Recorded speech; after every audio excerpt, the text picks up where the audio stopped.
what I was But going to look. I'm say, so hyped. I'm Mike so has hyped to be said, boring. Mike has said, and I don't know, so you correct me if I'm wrong, if this is Yeah. what you meant, but this is what I heard is in a part of what you were saying was for men, sometimes they're going to have to go outside of, black women to find what they want, even though that's what, they desire.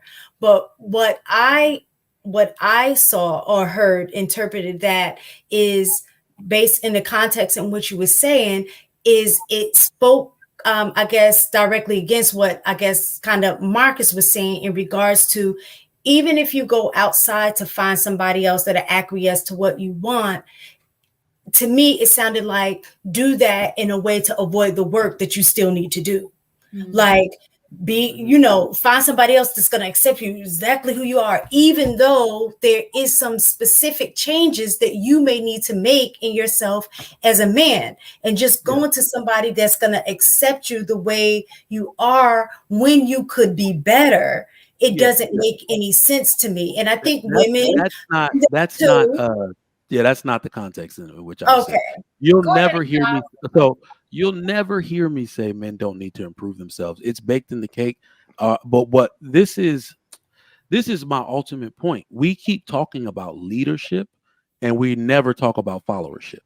That is the issue I think we're having. That's it. That's the issue I think we're having because one of the in the groups that tonight I was with a bunch of alphas. One of the things that we keep finding is that after we are done with the refinement of man, after we've created all of these perfect specimens of men with the right job, the right smile, the right clothes, I went and gave out Nordstrom Men Guide of Style to all these dudes. They're wearing lapel, like our alpha balls are going to be immaculate, right? There are still women who do not know how to follow these men correctly.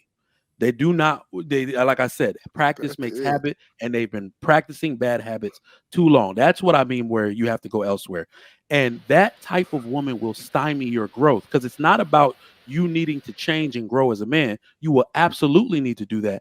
It's about a woman working with you and accepting accepting your leadership so you can grow. That's what I mean by going. Some women make it easy. I'm sorry. My wife, I married her because she makes being a leader of this household easy.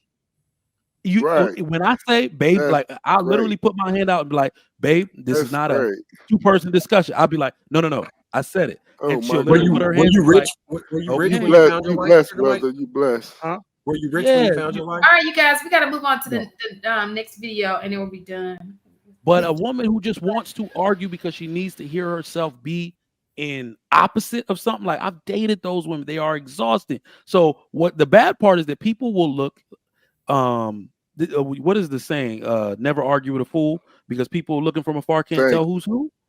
Okay, so I didn't pick a woman who would argue with me like that because people would think I'm a fool. When I tell my wife stuff about our son and be like, listen, I know that you don't want to see him hurt. Don't walk up on me while I'm disciplining him. Stand over there. She will go stand her ass over there.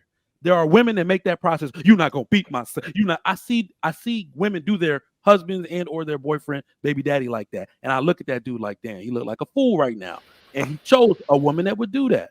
So I'm just saying we got to choose women, like Marcus said, that don't give us these type of problems. Make it easier on yourself.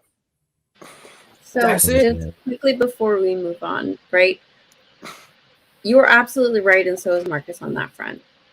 There's just two really quick points of contention that I have. One, a lot of these men, and I said it last week, I'll say it again this week. You were all there, right, for the conversation. A lot of men don't actually see the women that are willing to cooperate. They're so focused on the cantankerous women and fixing them that they don't notice the women that they should be choosing. That's problem number one.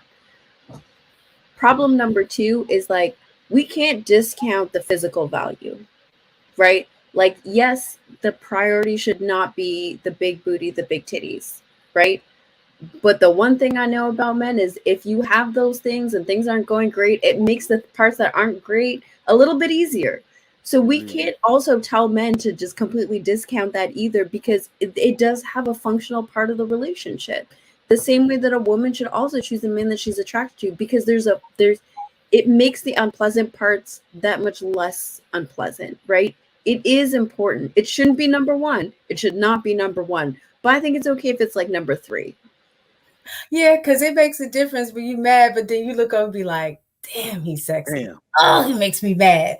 But you're like, all right. Yeah. Them titties be lowering my blood pressure, I'll tell you. Face full of titties will just change my mood. Like, oh. All right, guys, we have another video. Let's get to this video because it's almost 1 o'clock. Y'all know it's past my bedtime. Okay. Anybody else got anything? Do we have a super chat that needs to be read? No. So we all in agreement. Trigger Mike is simp for men. All right, let's move Yes. You know we're not in agreement. to be continued, Marcus. You go get your shit. Oh, you done started something. Double Will $4.99 overemphasize cap. Okay, so video time. In the game of chess, the queen is the most dynamic player on the board. She can move and do what no other player can do. The king, on the other hand, he moves one step at a time. Even though the king moves one step at a time, every one step that he takes, he holds the weight of every player on the board, because if he missteps, then he can be checked or it'd be a checkmate and they lose the game. The worst thing you can do as a king is try to limit the dynamics of the queen to your one-step approach, to not allow her to evolve and to live into her fullest potential. Because when she's at her best self, then the queen is not only great for herself, but she's great for the king and she's great for every other player on the board. The worst thing you can do as a queen is in your dynamics be so independent that you lose sight of every step that the king is taking. If you're not in line with every step the king is taking, then it leaves you vulnerable for them to take out the king. And make no mistake about it, the goal is to take out the king. So if you can pull the queen off and have her distracted, then you take away the most dynamic player on the board, which leaves the king vulnerable. Woo! Okay, I take it back. That nigga is now the biggest simp of this episode. Not Marcus. Yeah. I thought that was y'all just don't understand. You still got the No. I love chess. Look. I love chess, and he's absolutely right in the analogy that I knew he would say that. I think the goal. You knew I would say that. Listen, at the end of the day, we cannot deny. Won't do that. I'm sorry. Go ahead, Shane. That we both have roles. Okay, I think that whatever sums it up. You take out one. You can't take. To be fully functioning, we need each other. We all have things that assets to bring to the table. Yes. We're not even supposed to be competing with each other. It's like a competition, and we're not even the same. We're not even competing. We don't even hold the same role. Get rid of the television. Get rid of the television. This is very interesting because I don't think you'll find a man that disagrees with you, but who is putting themselves in competition with the other? That's the real question. Men don't like. I'm gonna be honest. When we get together in our social circles and our kickbacks, drinking the beer, shooting the shit, I have never in my life talked about how we gonna compete with women tomorrow. How we gonna destroy all these bitches. We don't ever say no stuff like that. But women don't either. Yes, you. Oh my! Women do not get in their circles talking about competing with men. They because they do. Y'all are both. Just forget it, fellas. How we gonna impress these bitches? Y'all are both wrong, right? Because women do, and so do men. And you know where we hear it is on these YouTube streets. It is. I said real life, not YouTube street. I know, but